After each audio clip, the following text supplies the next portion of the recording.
ഒത്തിരി വർഷങ്ങളായിട്ട് കേട്ടുകൊണ്ടിരിക്കുന്ന ഒരു വ്യക്തിയാണ്. പ്രത്യേകിച്ച് ഇപ്പോൾ നടന്നുകൊണ്ടിരിക്കുന്ന 40 ഡേയ്സ് ദിവ്യകാരുണ്യ ശുശ്രൂഷയിൽ എന്നെ ഏറ്റവും ആകർഷിച്ച ഒരു എപ്പിസോഡുണ്ട്. ഇതുവരെ കഴിഞ്ഞില്ല.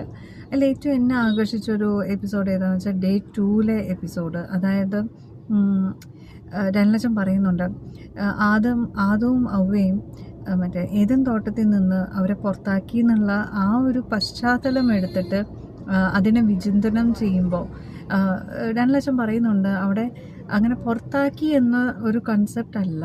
ശരിക്കും പറഞ്ഞാൽ ദൈവം ആദ്യം പുറത്ത് ഇറങ്ങി, ഏദൻ തോട്ടത്തിന് പുറത്തിറങ്ങി, പിന്നാലെ ആദവും അവ്വയും ദൈവത്തിൻ്റെ കൂടെ ഇറങ്ങി എന്ന ഒരു കൺസെപ്റ്റാണ് അവിടെ നമുക്ക് ഡാനിയലച്ചൻ കാണിച്ചു തരുന്നത്.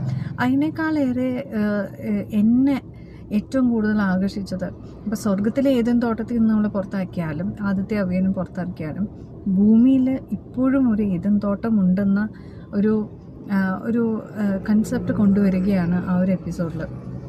ശരിക്കും പറഞ്ഞാൽ നമ്മുടെ ദേവാലയം തന്നെയാണ് ആ ഏദൻ തോട്ടം എന്നതാണ് ഏറ്റവും വലിയ സത്യം. കാരണം നമ്മൾ ഒന്നും കൂടി ശരിക്കും ഡാനിയലച്ചൻ പറഞ്ഞ വരികളിലൂടെ നമ്മളൊന്ന് ചിന്തിക്കുകയാണെങ്കിൽ നമുക്ക് മനസ്സിലാവും, നമ്മുടെ ദേവാലയത്തിൻ്റെ മെയിൻ കവാടത്തിൻ്റെ ഇരുഭാഗത്തും കെരൂബുകൾ കാവൽ നിൽക്കുന്നതും, ആ മെയിൻ കവാടം തുറന്ന് നമ്മൾ അകത്ത് കയറുമ്പോൾ അവിടെ കാണുന്നത് നമ്മുടെ ഏദൻ തോട്ടം തന്നെയാണ്. നമ്മൾ ഓരോ ഞായറാഴ്ചകളിലും നമ്മൾ ദേവാലയത്തിൽ പോകുമ്പോൾ, അല്ലെങ്കിൽ ഡെയിലി എന്നും ദേവാലയത്തിൽ പോകുമ്പോൾ നമ്മൾ ശരിക്കും പറഞ്ഞാൽ നമ്മൾ ഏദൻ തോട്ടത്തേക്ക് തന്നെയാണ് പ്രവേശിക്കുന്നത്.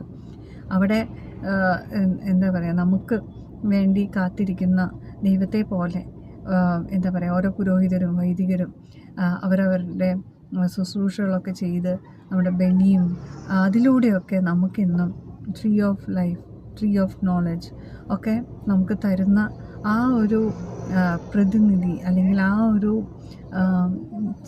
തോട്ട് നമുക്ക് കൊണ്ടുതരുന്ന ആ ഒരു ബ്യൂട്ടിഫുൾ ഫീലിംഗ് ഉണ്ട്. ഏദൻ തോട്ടത്തിലേക്ക് നമ്മൾ എന്നും പോയി നമ്മൾ കർത്താവിൻ്റെ കൂടെ ടൈം സ്പെൻഡ് ചെയ്ത് കർത്താവ് നമുക്ക് കമ്മ്യൂണിയനിലൂടെ കർത്താവ് നമ്മളിലേക്ക് വരുന്ന ആ ഒരു ബ്യൂട്ടിഫുൾ എന്താ പറയുക ഇമാജിനേഷൻ.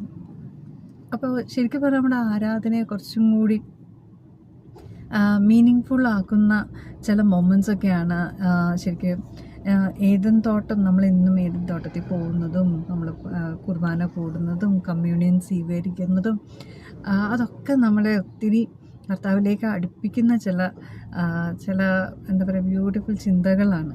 അപ്പോൾ നമ്മൾ എത്രമാത്രം ഈശോ നമ്മളെ സ്നേഹിക്കുന്നു എന്ന് ബോധ്യപ്പെടുത്തുന്ന ചില തോട്ട്സ് നമുക്ക് ഓർത്തെടുക്കാൻ നമുക്ക് ഓരോ ദിവസവും നമുക്ക് ശ്രമിക്കാൻ സാധിക്കട്ടെ. മറ്റൊരു എപ്പിസോഡ് വീണ്ടും കാണാം.